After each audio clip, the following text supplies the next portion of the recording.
Right, everyone, welcome to Mac Trains once again. And I don't know if you've noticed, but some strange things have been happening in the world of TT lately. Good things. Surprisingly good things. For one, well, to me at least, I've actually managed to get my lights working, or begin to get my lights working in my layout. That's a good thing. And to me, always a wee bit surprising when anything electrical or electronic begins to work.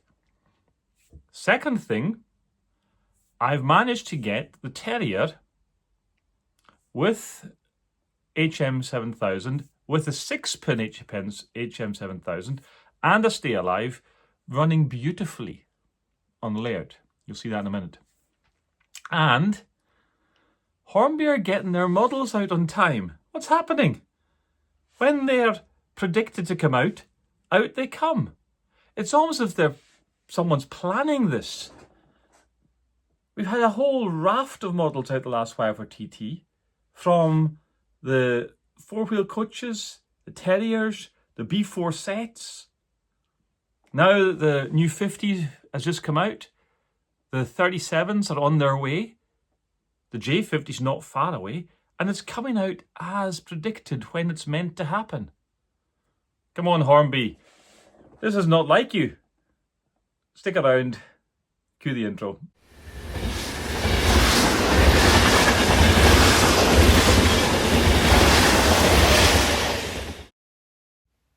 Okay, so how do we get this into a Terrier? Because they're not big things. First of all, I've taken the chassis off, but just on to show taking the the foot plate off as well, the base plate. Running board, that's what I'm looking for. So there's 4 screws, undo them, one of them stripped, but that's not a real problem. And then just to gently wiggle the running board off from the body. The running board's also metal, so it's got a reasonable bit, but the sanding pipes are more fragile. You can see one of them's bent already, and actually one of them snapped off in the process eventually. So do take care with them.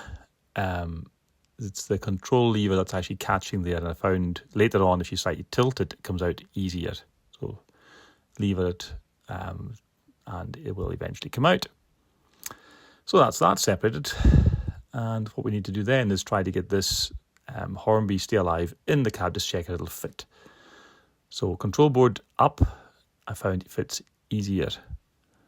And later on I paint up that to hide all the colour from it. But just for just now, yeah, you can see that fits in there. That's not be a problem. There's a lot of wiring. We'll have to deal with the wiring and shorten it later. But for just now, yeah, that works. Just checking if I can pull that forward, will I get the seats in the back? That's what I'm looking for, because the seats also take up a lot of space internally. And that was going to be a bit of an ask. So anyway, that's what we're aiming for. Just if I can keep that tight forward, will I get the seats in the back? So that's it. Now I've got to get the thing out again. It's easier in than out, actually. But there we go. What's next? Yes. Have a look. So that's the running board. So you need to get possibly these seats, and certainly that brake lever has to come out. There's no way around that. Just checking and sizing up again. You can see it's just too wide, but I'm hoping at this point just to get rid of one of the seats. That was my plan. So quickly pull out the brake control, and my tweezers aren't gutsy enough, so I had to go for long nose pliers again, which it came away.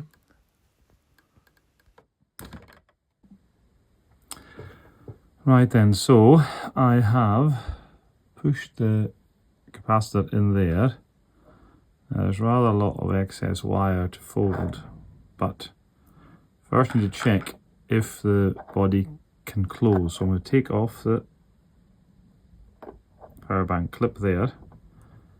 That can simply go out the door just now. If I can rethread it.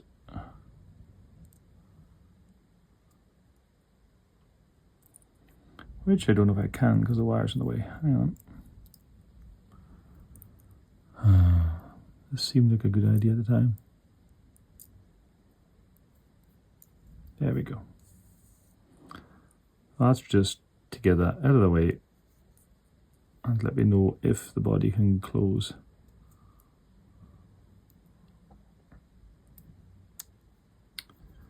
With the power bank in there. Okay. Here goes nothing. Oh, it's not on there. You wanted, Gregory. It's actually on here. This is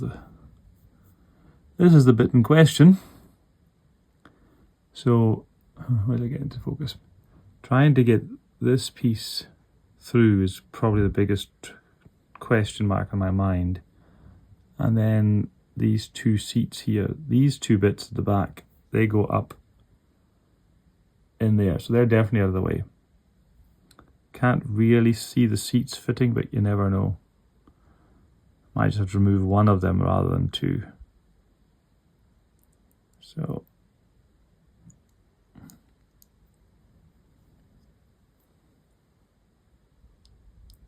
yeah, it's caught on the seats.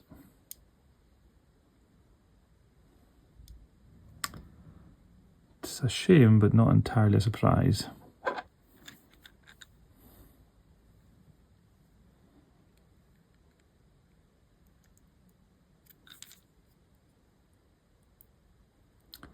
It must be very close.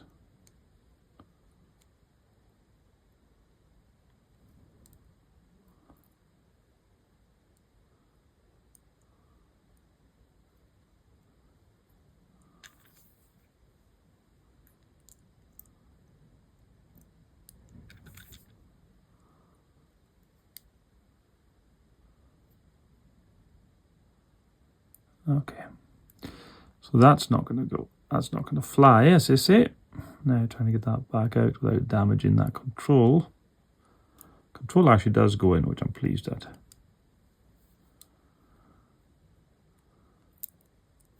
There we go. Right, so next is to take out the capacitor. Stay alive, call it what you will. Just get a better gauge.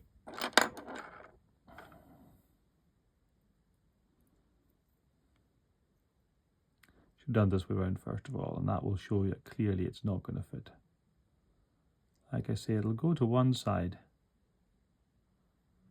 So I think removing one is all I need to do. Can you see that? Hang on. It's not the best lighting, apologies. I think just removing this one here, hoping I can try with a Dremel, but it is very tight to get into it, and it will certainly void any warranties, etc. So, you know, beware. Yeah, I don't see any other alternative there for me. If the capacitors were slightly smaller, more flexible, so these ones, they're more flexible, but are they actually smaller than the Hornby ones?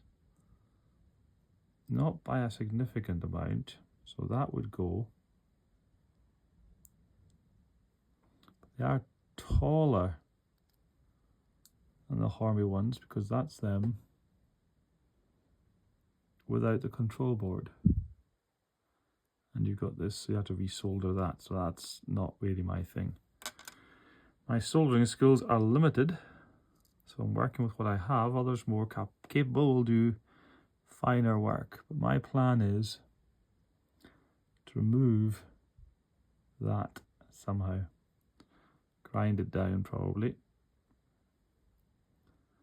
and take it from there. Thinking is, if I can drill through it, I should weaken it sufficiently, maybe able to snap it off.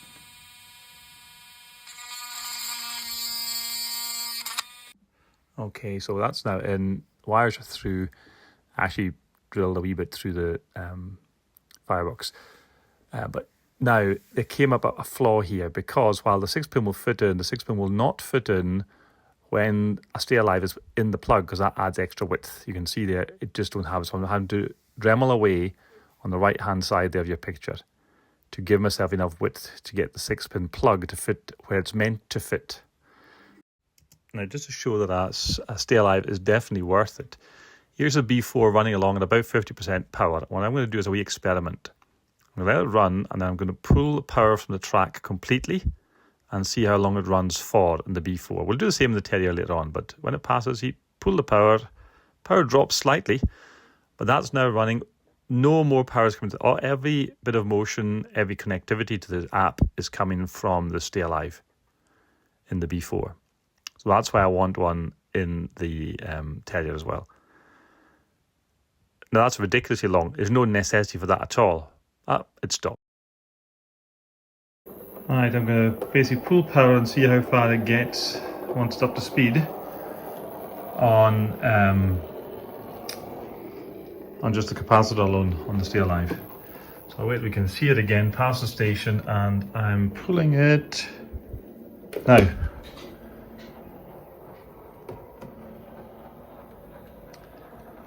Still completely powerless.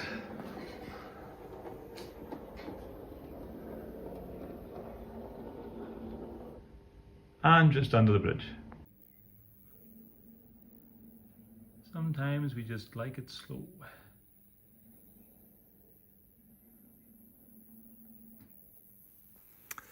So there we have it. That is the Terrier running on the Stay Alive on HM7000. Now, one thing I've done that I haven't said until now, I had to switch from Bluetooth Mesh to Bluetooth Legacy for this to work. So I've got these two running perfectly, but on Legacy Bluetooth, not Mesh Bluetooth, on my phone, whereas everything else is on my iPad. That was the only way I could get it to work. And now that it's working this way, I'm scared to turn it back onto Mesh. So that your mileage may vary, but if you're having trouble, I would certainly recommend try that, and various other tips and tricks as well that are out there. Auto calibration, try the Tim Allen method of stop layout, resume layout, and then resume operational control, set the acceleration inertia to 0, things like that. But I've got them going and they run perfectly now. So there's something funny somewhere, but when you get that kind of result, I'm not an unhappy man at all.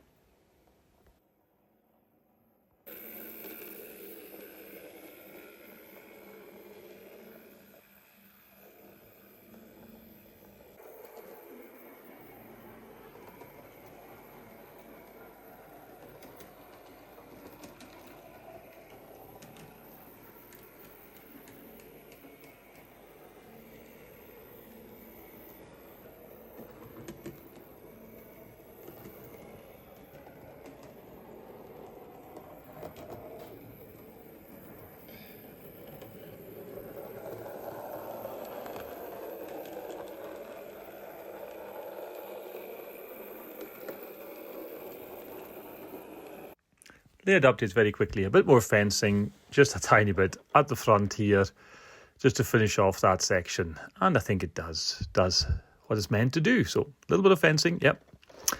More building. I thought I'd show a time lapse of the 3D printing process. So I changed recently from an old basic Anycubic in fairness, to a very basic but very good Bamboo Lab A1 Mini. And it's a cracking little printer. And it allows me to do this kind of thing, to do a time lapse of the printing process. So it basically parks the print head, takes a photo, and then carries on to another layer, takes another photo. So you get this smooth effect without seeing the print head charging around all over the place the way it actually is. That kind of tree thing in the front is a support for the overhang, and the rest has just been left. And it prints it fine. Just one little bit you see in a second of drooping. There you go, just up here there above that window. But I can cut that off and it didn't give me any grief at all. So yeah, just thought you'd like to see one of the walls being fabricated in situ, shall we say. And putting that onto the building on the left-hand side of the grey one, that's what's going to go on the end wall there. So it needs a bit of painting and weathering, just to give you the idea of another little through shot. So yeah, lighting. Yes, a little bit of lighting is always a good idea. So this is obviously a bit dark to see, but you get the idea. These lights will be toned down slightly. There's a few more basically in series to be added, so that'll take away some of the brightness from them. But we shop there, we shop interior as well. Yep, seems to work. And just to show you the difference in a relatively dull picture of them being turned on. See one of the lights in the tenement as well, halfway up turns on, and the flat light above the shop. And round the back of this building, you can also see there's a flat with the lights on as well. In fact, you can see the light beaming out the back of it. There you go. Okay, so yeah, a little bit of lights, just that's really what I've been working on. So, and a few still shots to reinforce the effect. And the one in a bit more broad daylight is still, so you can still see the light even at that point. So yeah, quite pleased how that's turned out. Right, guys, that's all for another day. I'm hoping that you've enjoyed that. Certainly plenty of things happening, isn't there? And that's not even to mention the coaches that Peachy and TMC have been pushing on with, which is tremendous through Helgen. Great stuff. That's not to mention that Helgen also got the Deltics and the 122s not that far away. So yeah, it's not a bad old time to be a modeler. And I'm hoping that you've enjoyed watching a few bits and bobs today.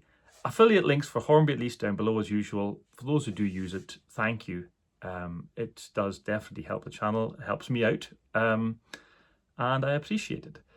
Like, comment, do comment, do subscribe if you haven't already subscribed. We're getting awfully close to the 1500, which would be a good thing to hit. I would love to hit that 1500 mark. I don't know why. One sense it won't change what I do, but it's nice to see them going up. Hype, if you know what that is. I don't know how to do that, but if you can hype it, feel free to do so.